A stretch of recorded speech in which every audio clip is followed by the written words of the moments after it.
নমস্কার। আমি লঙ্কার আচার করব।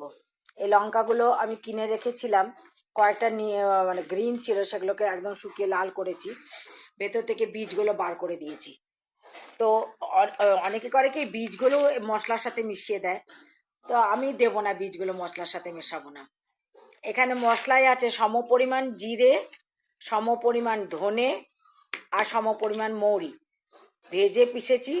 তার মধ্যে দিয়েছি অল্প, মানে যতটা ধনে বা মৌরি বা জিরে নিয়েছেন তার মানে হাফেরও কম আমি নিয়েছি মেথি আর সাদা সর্ষে।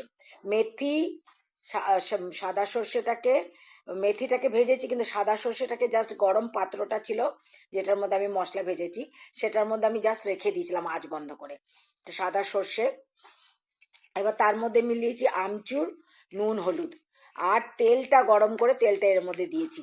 তেল এখন আমি মশলার সাথে বেশি দেব না, অল্পই দিয়েছি, কারণ এই লঙ্কাগুলোর মধ্যে ভরে তারপর আমি তেলের মধ্যেই ডুবিয়ে রাখবো এগুলোকে, যার জন্য এখন তেলটা কম দিয়েছি। তো আমি একটা ভরে আপনাদেরকে দেখাচ্ছি। মাখা হয়ে গেছে। আমি একটা কথা বলতে ভুলে গেছিলাম, আমি 4-5টা লঙ্কা, শুকনো লঙ্কাও ভেজে দিয়েছি, কারণ একটু ঝাল ঝালও তো করতে হবে। তো আমি 4-5টা শুকনো লঙ্কাও ভেজে ভেজে এটার সাথে গুঁড়ো করে দিয়েছি। আমার মশলা মাখা হয়ে গেছে, এবার আমি এগুলো লঙ্কার ভেতরে ঢোকাবো। দেখুন একটা ভরা হয়ে গেছে। আঙুল দিয়ে টিপে টিপে নিচ পর্যন্ত টিপে টিপে লাগাতে হবে। টেপাটাও অবশ্য আলতো করে করবেন যাতে লঙ্কা না ফেটে যায়। এরকম করে করে একদম নিচ পর্যন্ত ভালো, দেখুন এখন এখানে ফাঁকা আছে, এই যে এইভাবে এইভাবে মশলাটা আলতো করে করে চাপ দিয়ে দিয়ে করতে হবে যাতে লঙ্কাটা না ফেটে যায়। আর মশলাটা মাখার পর একটু মুখে দিয়ে দেখে নেবেন নুনটা ঠিক আছে কিনা, নুন ঝালটা ঠিক আছে কিনা। এখন মশলাটা তো একটু তিতকুটে লাগবে, কারণ যেহেতু সর্ষে দেওয়া হয়েছে, মেথি দেওয়া হয়েছে, ওটা যখন তেলে মজে যাবে, রোদে মজে যাবে। এই দেখুন দুটো লঙ্কা আমার ভরা হয়ে গেল। এরকম করে করে সব লঙ্কাগুলো আমি ভরে নেব। আর একটা দেখাচ্ছি আপনাদেরকে, একদম আঙুল পুরো পুরো একদম নিচে পর্যন্ত, যাতে আলতো করে করবেন, লঙ্কা যাতে না ফেটে যায়। আমার সব লঙ্কাগুলো ভরা হয়ে গেছে। এক একটা লঙ্কা কেমন মোটা মোটা মোটা মোটা হয়েছে। যতগুলো মশলা নিয়েছিলাম সব শেষ।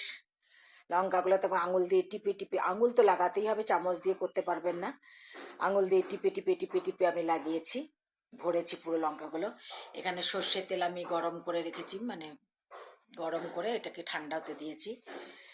এখন আমি কিছুদিন এই বাটিটার মধ্যে রাখবো, তারপরে আমি এটা বয়ামে ঢেলে দেবো।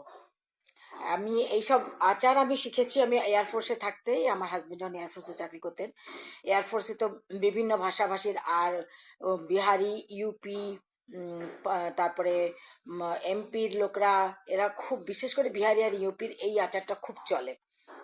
তো আমি সমস্ত রকমের আচার শিখেছি। আর তাছাড়া আমি ছোট থেকে আমি দেখেছিলাম যে আমার দাদু গোমোতে থাকতেন। গোমো তখন বিহারে ছিল, পরে তো ঝাড়খণ্ড হয়ে গেছে সেটা। তো আমার দিদাকে আমি দেখেছিলাম যে দিদা কাঁঠালেরও আচার করতেন, সবজির আচার করতেন। আমি সবজির আচারও শিখেছি, সেটাও পরে একদিন রেসিপি দেখাবো অল্প করে বানিয়ে। তো আমরা বিভিন্ন ধরনের আচার শিখেছি এর এই শীতকাল এলে। তারপর গরমকালে আমের আচার, এঁচড়ের আচার, তারপরে যেই বসন্তকাল আসবে হোলির আগে দিয়ে বিভিন্ন ধরনের পাঁপড়। তো এগুলো এয়ারফোর্সের অনেক মানে সবাই মোটামুটি জানে।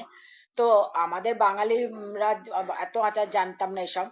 এবার সবাই শিখেছে কিনা জানি না, কিন্তু আমার অদম্য মানে ইচ্ছা শক্তি আর শেখার ইচ্ছা আগ্রহ, আমি এগুলো সব শিখেছি। তো এগুলো আমি এখন তেলে আস্তে আস্তে দেব। আমি তেলের মধ্যে চুবিয়ে দিয়েছি। এখন তেল বেশি লাগছে, এই তেলটা কিন্তু পুরো মশলা টেনে নেবে, এবং যত মজবে এই এই লঙ্কার আচার আপনি 2-3 বছর রেখেও খেতে পারবেন, যত মজবে তত স্বাদ হবে। আর এই একটা লঙ্কার আচার তো মানুষ একা খেতে পারবে না, সুতরাং একটা লঙ্কার আচার একটা পরিবারের জন্য যথেষ্ট। ভীষণ স্বাদ হয়, ভীষণ ভালো লাগে খেতে। আপনাদেরকে আমি সমস্ত রেসিপি বলে দিলাম, যেমন আর আমার আন্দাজটা আমি বলতে পারি না, কারণ আমার না চোখের একটা আন্দাজে, আমি দেখুন আমি যতটা মশলা নিয়েছিলাম ঠিক ততটা মশলা আমার লেগে গেছে। তাও আমি তাও বলে দিচ্ছি আমি প্রায় আমি 50 গ্রামের মতো জিরে, 50 গ্রামের থেকে একটু কম জিরে নিয়েছি, ততটাই ধনে নেওয়া হয়েছে, ততটাই মৌরি নেওয়া হয়েছে, অল্প একটু জোয়ান দিয়েছি আমি একটুখানি। জোয়ান আমি দিয়েছি বোধহয় 20 গ্রামের মতো জোয়ান দিয়েছি।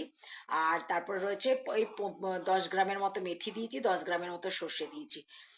আগে মৌরি, জোয়ান, ধনে আর জিরে আগে ভেজে নিয়েছি, তারপরে হালকা মেথিটাকে ভেজেছি, আর সর্ষেটাকে ভাজিনি, গরম যে পাত্রটা ছিল তার মধ্যে রেখে দিয়েছিলাম, ওটাতেই গরম হয়েছে। আর 5-6টা শুকনো লঙ্কা ভেজে সব গুঁড়ো করে একসাথে তেল দিয়ে নুন হলুদ দিয়ে, আমচুর পাউডার অবশ্যই দিতে হবে, নাহলে মানে টকটা খাট্টাটা হবে না। তো আমচুর পাউডার দিয়ে ভালো করে মেখে, মশলাটাকে ডোলে মেখে, তারপরে এই লঙ্কাগুলোর মধ্যে টাইট করে করে আমি ঢুকিয়েছি। এবার এগুলোকে আমি রোদে, প্রতিদিন রোদে দিতে হবে।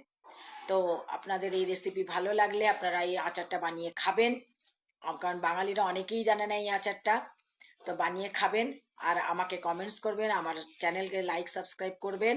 আসি তাহলে, নমস্কার।